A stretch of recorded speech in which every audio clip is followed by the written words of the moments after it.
Азамат табысты блогер. Күн сайын оған әртүрлі, тіпті күмәнді ұсыныстар түседі.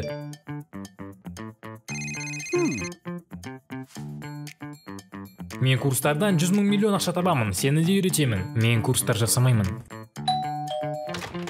Біз кез келген тақырыпта курс жасай аламыз. Сіздің аудиторияңыз қандай? Үй жағдайында аппендицитті табу курсы. Немесе жоқ, саясаттану негіздері. Ұранымыз диванның ең жақсы сыншы болу. Адамдар жылдар бойы үйренген жұмысты бір аптада үйренуді қалай елестетесіңдер? Тағы одан ақша табу. Білім алу ол кеше болған. Бүгін сіз бір аптаның ішінде аудиторияны ұстап тұратын техниканы біліп, содан кейін оларға курстар сатасыз.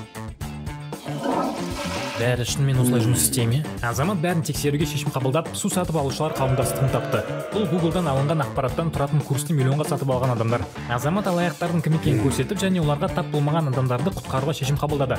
Сіздің нүктеңіз, сіз курсты 154 айға несие алып сатып аласыз, уақыт пен ақшаны ысырап етесіз және блогердің келесі көлігіне демеушілік жасайсыз. Сіздің Б нүктеңіз, сіз өзіңіздің іс-әрекетіңіз үшін жауапкершілікті өз мойныңызға аласыз, үйренесіз, жұмыс істейсіз және мақсаттарыңызға табандылықпен жетесіз. Есіңізде болсын, Илон Маск, Джефф Безос және Марк Цукерберг бизнес және бағдарлама курстарын өтпей, өзінің адал еңбегімен биіктерге жетті. Таңдау сізде.